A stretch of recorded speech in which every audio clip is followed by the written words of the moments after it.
بسم اللہ الرحمن الرحیم۔ آج کے سبق کا عنوان ہے مرزا محمد سعید، جو صنف نثر کے اعتبار سے شخصی خاکہ ہے، اور یہ شاہد احمد دہلوی نے اس سبق کو تحریر کیا ہے۔ یعنی کہ خاکہ نگاری میں یہ ایک عمدہ مثال ہے۔ شخصی خاکے سے مراد ہے کسی شخص کی زندگی کے کچھ پہلوؤں کو اس طرح نمایاں کرنا کہ اس کا تعارف بھی ہو جائے مگر وہ اس کی سماع نہ ہو۔ خاکے میں یعنی کہ پوری زندگی کی کہانی نہ ہو۔ خاکے میں اس شخص کے افکار و کردار کو بیان کرنا، خوبیوں اور خامیوں پر روشنی ڈالنا، تاکہ صرف پڑھ کر ہی شخصیت ذہن میں آ جائے جیسے کہ اسے دیکھا ہو یا ملے ہوں۔ شاہد احمد دہلوی نے پروفیسر مرزا محمد سعید کے شخصی خاکے میں ان کی شخصیت، علم اور زندگی کے مختلف شعبوں میں ان کی خدمات کے حوالے سے لکھا ہے کہ مرزا صاحب خاموشی سے کام کرنے والے تھے۔ وہ کبھی پبلک پلیٹ فارم پر آنا پسند نہیں کرتے تھے۔ انہوں نے کبھی فرمائشی کام نہیں کیا، لیکن وہ صرف اپنی تسکین کے لیے لکھتے تھے۔ انہیں اب پیسے کی قطعاً ضرورت نہ تھی۔ انہوں نے بہت زیادہ سادہ زندگی گزاری اور اپنے کام سے کام رکھا۔ انہوں نے 2 ناول، سب سے پہلے جو ناول لکھے وہ یاسمین اور دوسرا تھا خواب ہستی، اور اس کے بعد ان کی مشہور کتاب مذہب اور باطنیت تھی، جسے انہوں نے بڑے اچھے طریقے سے مکمل کیا۔ مرزا صاحب دلی کے ایک معزز اور مالدار گھرانے سے تعلق رکھتے تھے۔ آپ نے گورنمنٹ کے کالج لاہور سے تعلیم حاصل کی۔ علامہ اقبال آپ کے اساتذہ میں سے تھے جن سے آپ کو بڑی عقیدت تھی۔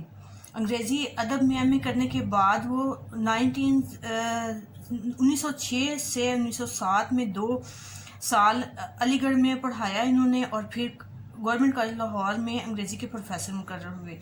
پطرس بخاری جو کہ مشہور شخصیت ہیں، وہ بھی آپ کے شاگردوں میں سے تھے۔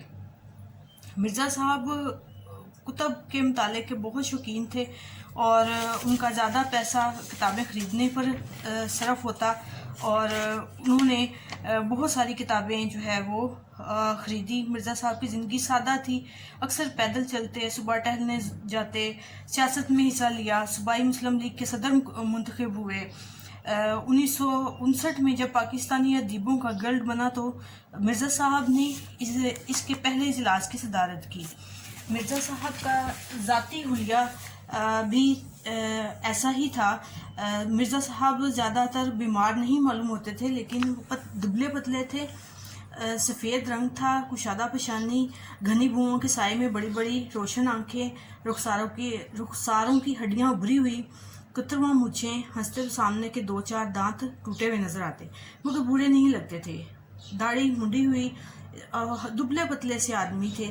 1930 میں جب انہیں پہلی دفعہ دیکھا مصنف نے، تو ان کی عمر جو ہے وہ 44-45 سال تھی۔ اب انہوں نے وہ پہلے شخص تھے جو 2-4 لوگوں میں سوٹ پہنتے تھے۔ نفیس سوٹ مرزا صاحب ہی کا ہوتا تھا۔ اب ان کی گفتگو میں انگریزی کے الفاظ بالکل نہیں آنے پاتے تھے۔ 40 سال کی عمر کے بعد ہی ان کے دونوں ہاتھوں میں رشا آ گیا، یعنی کہ ان کے ہاتھ جو ہے وہ کانپتے تھے۔ خوش اخلاق تھے، خوش مزاج تھے، اور اپنے کام سے کام رکھنے والے انسان تھے۔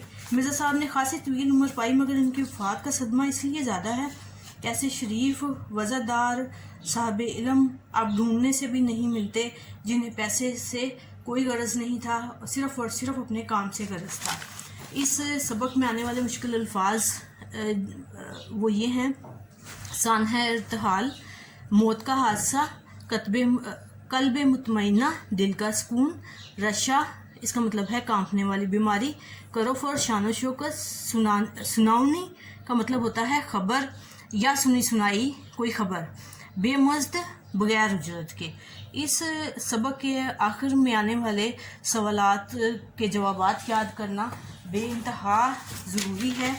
پہلا سوال ہمارے پاس ہے، مرزا محمد سعید کس لیے لکھتے تھے؟ مرزا صاحب کسی کی خوشی کے لیے نہیں لکھتے تھے، وہ صرف اپنے سکون کے لیے لکھتے تھے، نہ انہیں پیسے کا کوئی لالچ تھا۔ عالم کی موت عالم کی موت ہوتی ہے، جملے کا مفہوم کیا ہے؟ اس کا مطلب یہ ہے کہ عالم ہے، پڑھا لکھا شخص، اس کی اس کی موت جو ہے وہ بہت بڑا نقصان ہوتا ہے دنیا کے لیے. اور مرزا صاحب کی کن دو شخصیات سے عزیز داری تھی؟ یہ تھے جی سر سید احمد خان. سر سید احمد خان اور منشی ذکاء اللہ صاحب. مرزا صاحب کے دو ناولوں کے نام کیا ہیں؟ یاسمین اور خواب ہستی.